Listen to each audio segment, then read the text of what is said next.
panghay aralin na aming gagamitin upang maging gabay sa aming pagtuturo ngayong hapon. Ako nga po pala si Ginoong Jeffrey Sabiaga, but just call me Teacher Jeff. At ako naman po si Jimson Ardotelios at pwede niyo akong tawagin Teacher Jim. Ako nga pala si Geraldine Yanson, pwede niyo akong tawagin Teacher Min. Ako si Lizelle R. Solomon, pwede niyo akong tawagin Teacher Zen. Magandang hapon mga mag-aaral. Magandang hapon po! Maaari ba kayong tumayo para sa ating paunang panalangin na pamumunahan ni Ginoong Sabiaga?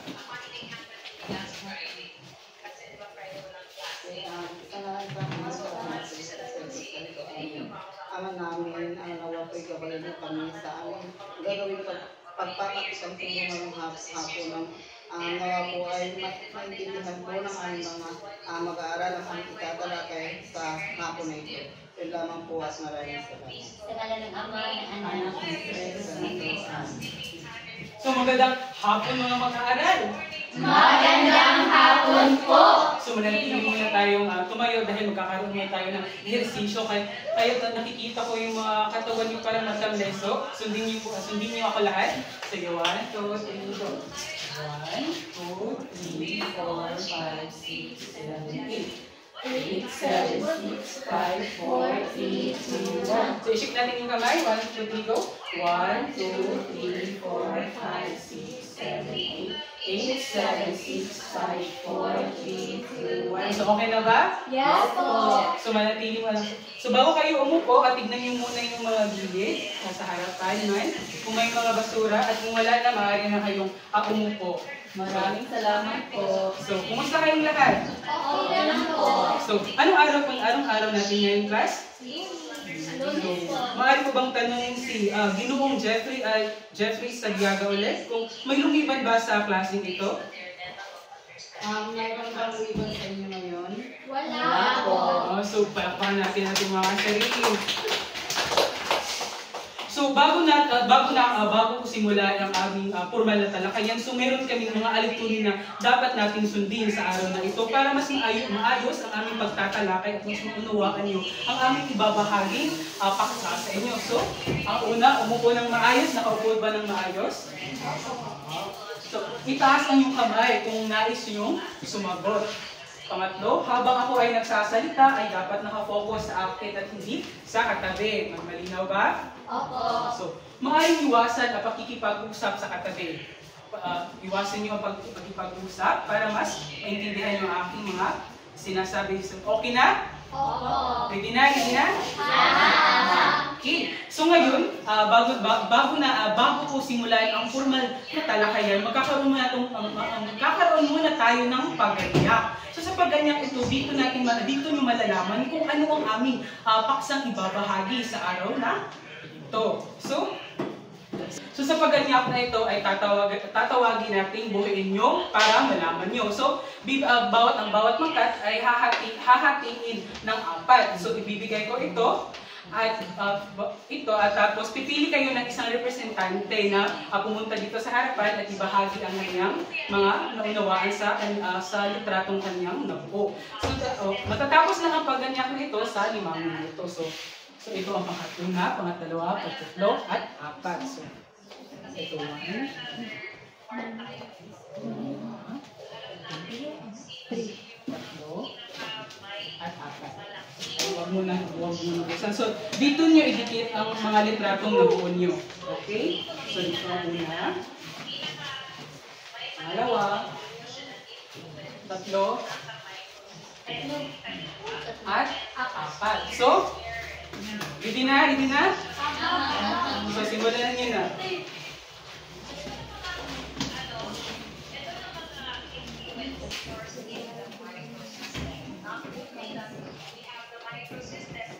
Bilisan mga mag-aaral. 4 na minuto na lang.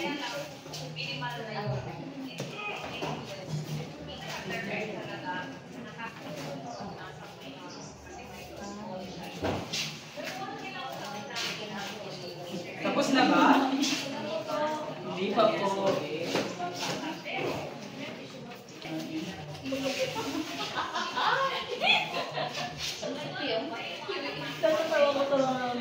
Wala na doon, pulis sa inyo.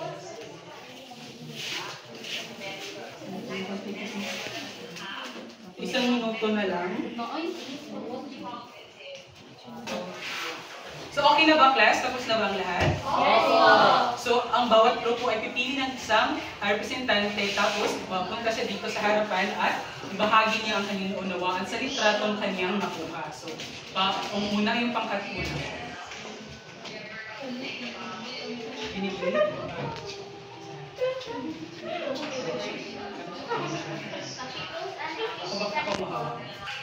So, ang nabuo po naming larawan ay ito ay barong Tagalog. Ito ay tradisyonal na pananamit ng mga lalaki sa Pilipinas.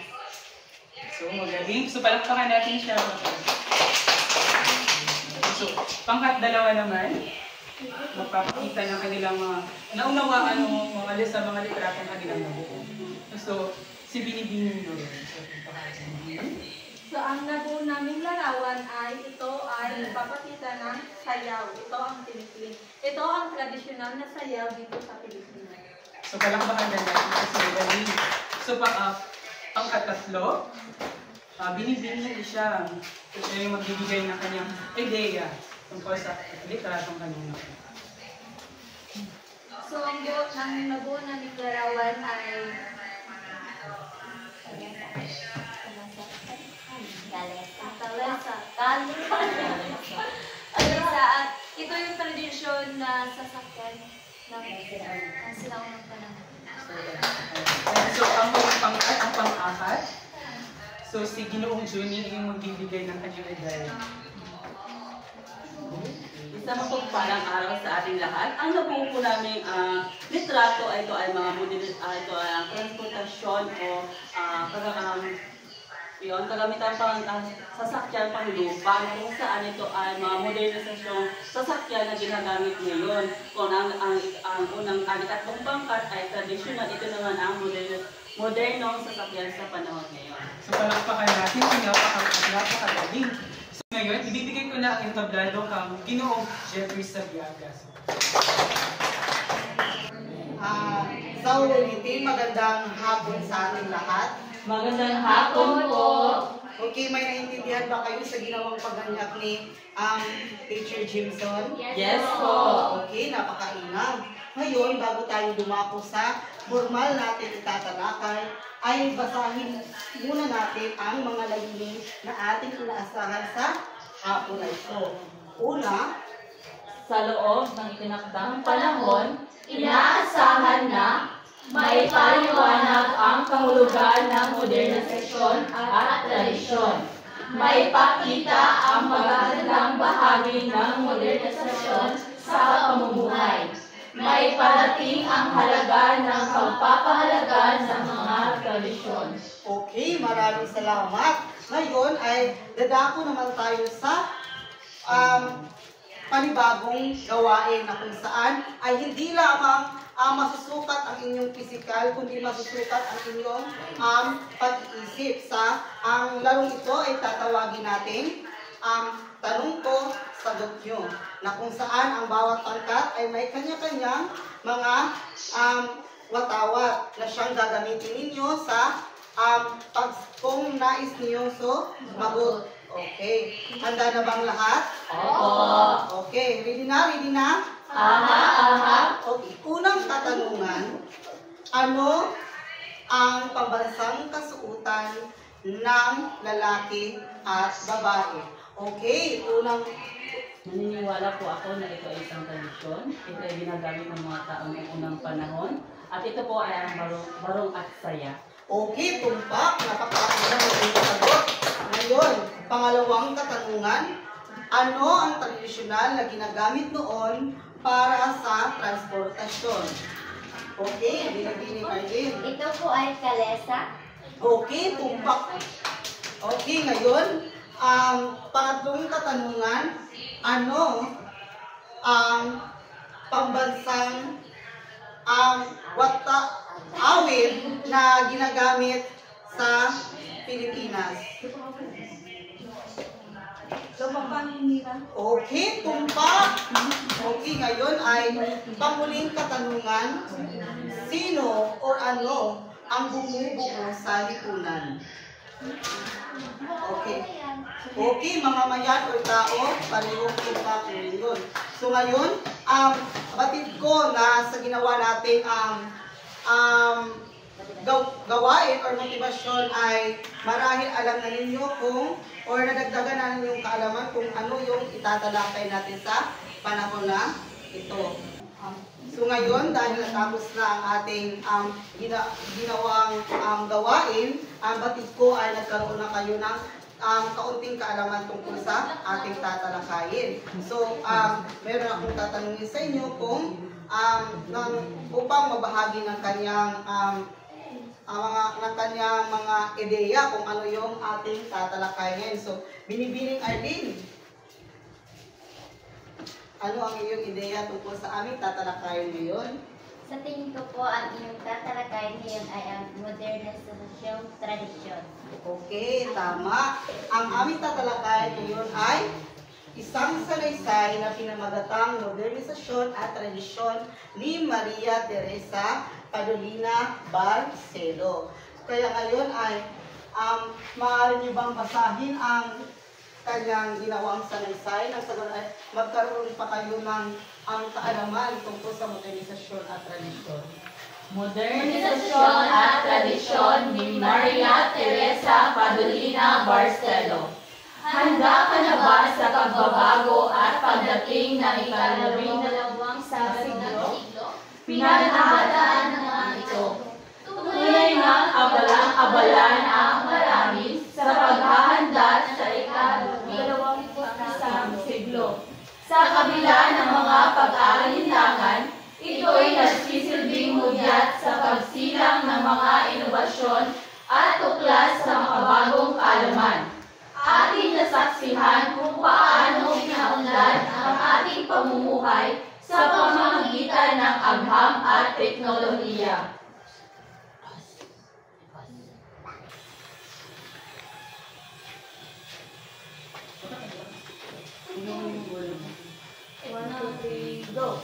Teknolohiya, tumpak. Iyan ang kalakasan ngayon. Naniniwala ang marami na ang teknolohiya ay mahalaga para sa kaunlaran ng ating bayan. Kitang-kita ang mga pagbabago, mga imbensyon sa pamamagitan ng teknolohiya. Ngunit, nakakalungkot isipin na ang kapalit ng malawakang pagbabago ito na para sa modernisasyon ay nagiging daan sa paglimot at pagtalikod sa mga nakagisnang kaugalian. Naririnig sa paligid ang iba't ibang pananaw tungkol sa paggamit ng modernong teknolohiya. Maraming tao ang matatalino dahil nakakalikha sila ng iba't ibang kagamitan.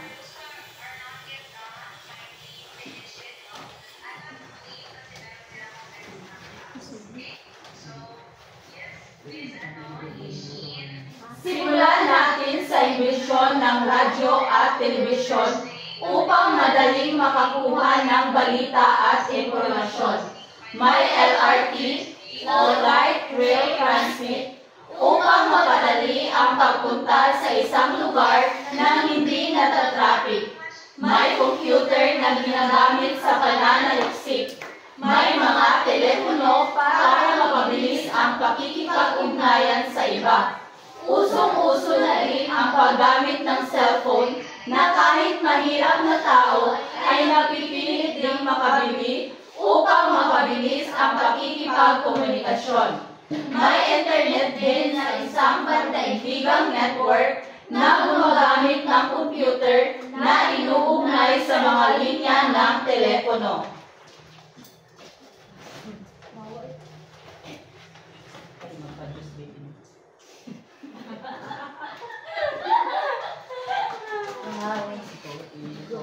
Dahil sa mga teknolohiyang ito, talagang maraming kabutihan at kaginhawaang naibibigay ang mga ito.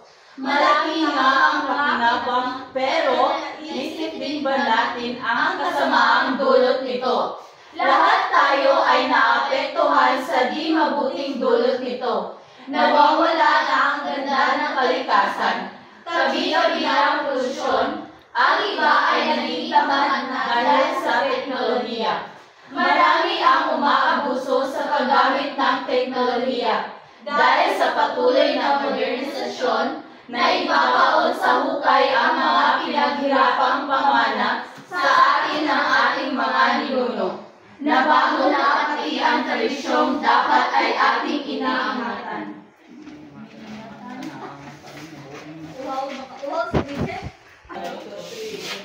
Sa bilis ng pagtakbo ng ating pamumuhay, ang bawal-bawal ay naiiwan. Ito nga ang bagong prinsipyo sa kasalukuyan. Kaya naman, naitutuon natin ang ating atensyon sa ating mga sarili lamang. Wala na tayong panahon na intindihin ang kapakanan ng iba dahil abala tayo sa ating sarili. Nais nating makasabay sa mabilis na pagbabago, kaya isinasantabi natin ang pangangailangan ng iba. Hindi masama ang pagunlad at pagbabago. Ito ay nagpapakita na tayo may kakayahan at talinong umangat sa ating mga pamumuhay. Ngunit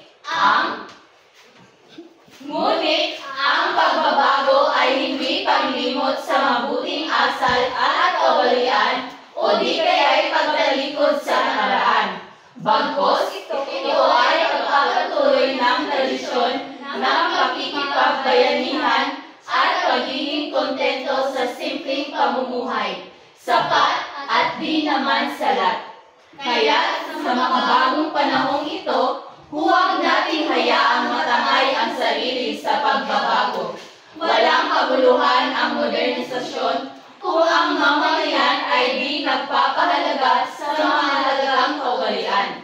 Mga kaugaliang naging pundasyon ng lipunan, kasamaan o kabutihan man ang dulot nito, nasa sarili pa rin natin ang tamang pagdidesisyon. Gamitin natin sa tamang lugar at panahon ang mga imbensyong ito dahil nakakatulong ito upang maisulong ang pagunlad ng ating bansa. Maraming salamat sa inyo. So, may naintindihan ba kayo sa inyong binasa? Opo. Okay. Ginoong sa bandal, ano ang naintindihan sa ating binasa ngayon? Ang naintindihan ko po sa aking binasa ay ito ay tumutukoy at nagtatalakay sa mga mabuti at hindi mabuting na idulot ng modernisasyon sa ating lipunan. Kagaya na lamang ng mga masasamang idulot ito sa ating kalikasan na kung saan minsan ay nagkakaroon na ito ng masamang dulot kagaya na lamang sa ating kalikasan na ang iba ay nagkakaroon na ng pollution na kung saan tayo ay irresponsible sa ating mga ginagawa. At sa tradisyon naman, yung mga kaugalian tradisyon natin noon ay unti-unti na natin nakakalimutan dahil sa paglipas ng panahon ay nakaka-adapt na tayo sa pagbabago ng ating lipunan at uma-adapt na tayo sa modernisasyon na kung saan talamak na ang paglaganap ng teknolohiya at ng mga internet na kung saan tayo ay nahuhumaling na at ang ating mga nakagisnang tradisyon ay unti-unti na rin nawawala. Okay, bigyan natin si Ginong Judy ng wow, galing clap.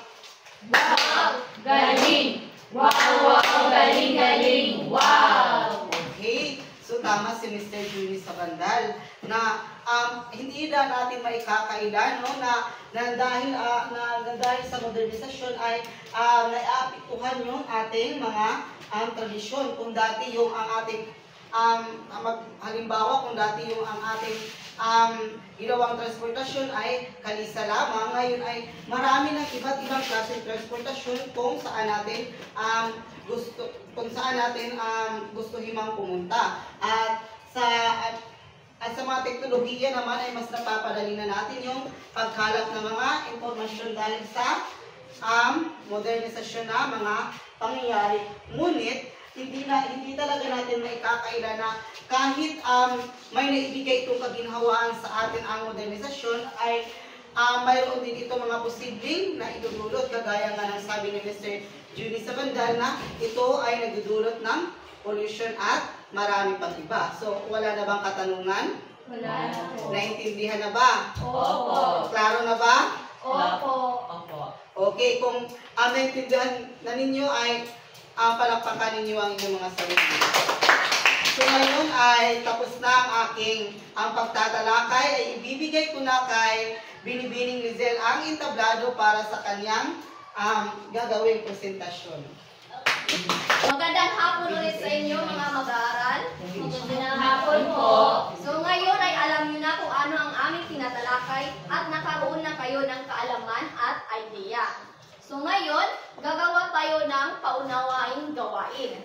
So ito ay ilalagay ninyo sa malinis na papel at bibigyan ko lang kayo ng mga 5 minuto. So sasabihin ko ang panuto at makinig kayo para malinaw at maintindihan ninyo. Handa na ba? Oo. So ito ang panuto. Punan ng wastong salita ng hihikayat ang pangungusap, piliin ang sagot sa loob ng panaklong at isulat ang tamang sagot upang mapunan ang pahayag. Malinaw ba? Oo. So, ready na ba ang lahat? Yes po. Ito ang unang katanungan. Pinaghandaan na nga ito patlang, abalang-abala na ang maraming sa paghanda sa ika-21 siglo. Tara, tunay nga. So saan ang tamang sagot? Para mapunan ang pahayag. So, tapos na ba? So, pangalawang katanungan. Ating nasaksihan kung paano pinaunlad ang ating pamumuhay sa pamagitan ng agham at teknolohiya. Patlang, iyan ang kalakasan ngayon. Tumpak o pero, saan ang tamang sagot? So, pangatlong katanungan. Ang marami ng teknolohiya ay mahalaga para sa kaunlaran ng ating bayan. Naniniwala o kaya natin? So, saan ang tamang sagot? So, tapos na ba? Opo. So, ano ang tamang sagot sa unang katanungan? Tunay na nga. So, lahat ba ang tama? Yes. So, sa pangalawang katanungan, ang tamang sagot ay Tumpak. Sa pangatlo ay ang Naniniwala. So, lahat ba ay nakasagot? Opo. Oh, sige. So, ngayon ay makakaroon tayo ulit ng gawain. So, sasabihin ko ang mga panuto. Ang bawat grupo ay magpakitang gilas sa kanilang talento sa pag-aarte. Ang paghanda ay 5 minuto lang at ibibigay na oras ay mag-umpisa na ang pagkitang pag-aarte. So sa bawat grupo ay ipakita ang epekto, kahalagahan sa lipunan ng modernasyon sa tao at sa paligiran. At paano ito naka-epekto sa tradisyon. Malinaw ba? Opo. So ngayon ay ipangkatayo ng 2 grupo. So ito ang unang grupo, pangalawang grupo. So bibigay ko lamang kayo ng 5 minuto pang magpahanda sa inyong mga pag-aarte. So malinaw ba? Malinaw. Opo. So umpisahan nyo na.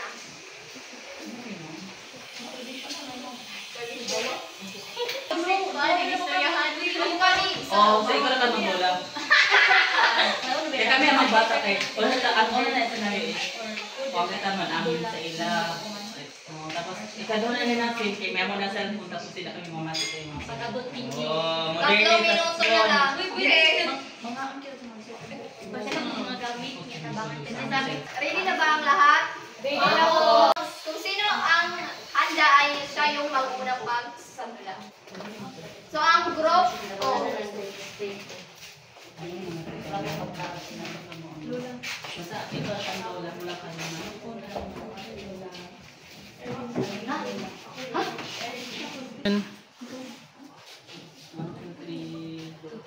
Magandang hapon po na, Lola.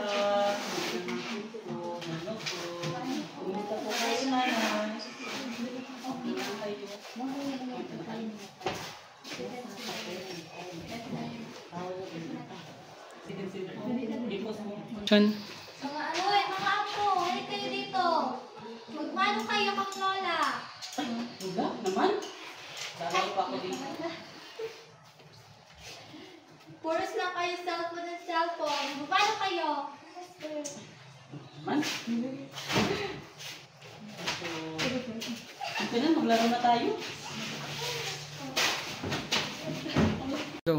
Ang ginawa namang presentasyon ay ang pagpapakita ng kabalian o tradisyon ng mga Pilipino noon ng pagmamano ng sa kanilang nakakatanda at pagsasalita ng po at opo. At sa modernisasyon naman ay pinapakita namin ang masamang epekto na gamit at dulot ng teknolohiya na kung saan ang mga bata ay nahuhumaling na sa teknolohiya at minsan ay naging dahilan ng hindi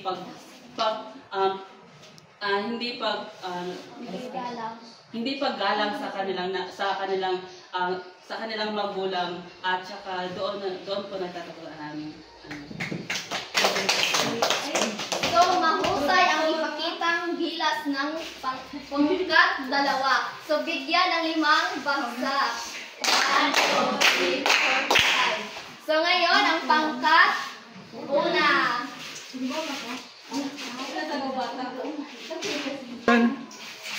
Mga anak, kumain na kayo. Pwede niyo bang tigilan mo ang paghawak ng cellphone? Ito lang po, mayroon pa po akong Nasa hapagkainan tayo. Bawat pinaghihintay ang pagkain, ito ay grasya. Sige na. Itago nyo na yung mga cellphone na yan at nakain muna tayo. Yun lang po at maraming salamat.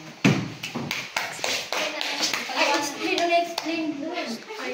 Don't tell me, no? So, ang ginawa naming pagsasadula, ito ay nagpapakita ng hindi magandang dulot ng modernisasyon. Dahil sa hapagkainan, maraming mga kabataan na nagsiselfone pa rin kahit na nasa hapagkainan. Sinabi po.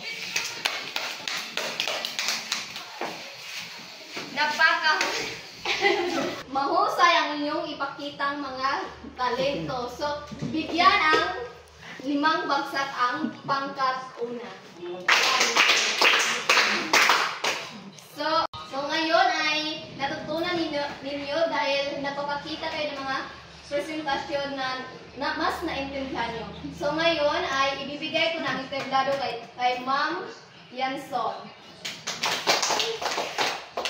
Magandang hapon sa ating lahat. Ngayon ay magbabalik-aral muna tayo tungkol sa modernisasyon at tradisyon. Ngayon ay may katanungan lamang ako sa inyo at maaari niyong itaas ang inyong mga flaglets para sa kung sino yung gustong sumagot. Unang katanungan, ano ang inyong naintindihan sa tinalakay ni Ginoong Jeffrey Sabiaga? Maaari bang itaas ng inyong mga flag? Sige. Para po sa akin, ang tinalakay po ni Ginoong Jeffrey ang pagtatalakay sa mga mabuti at hindi mabuti na idulot ng modernisasyon sa ating lipunan. Kagaya na lang nabanggit sa kanyang pagtatalakay na maaari itong maka-apekto sa ating lipunan na nagdudulot ng pollution. At sa kaginhawaan naman, totoong ito'y nagbibigay sa atin na mabilisang kilos o pagdala ng mga impormasyon sa iba't ibang panig sa mundo. Maraming salamat, Ginoong Sabandal. Palakpakan naman natin siya. Ngayon, sa pangalawang katanungan ko ay opinion lamang niyo tungkol sa modernisasyon at tradisyon. Para bang magtaas ng flaglets? Yes? So, para sa akin, ang modernisasyon, ito yung parang unti-unting nagbabago ang ating mga ginagamit. At ang tradisyon naman, ito yung parang kaugalian natin. Ngunit dahil sa modernisasyon ay parang unti-unti nang nawawala ang ating tradisyon. Maraming salamat. Ngayon, ito ay tungkol sa modernisasyon at tradisyon. Nagpapaalala sa atin na kahit umusbong man ang panahon natin ngayon, nang dahil sa modernisasyon ay nananatili pa rin sa atin ang mga tradisyon. Naintindihan po ba? Oo. Wala na po bang katanungan? Wala na. Ngayon ay kumuha kayo ng kwaderno upang maisulat nyo itong takdang aralin.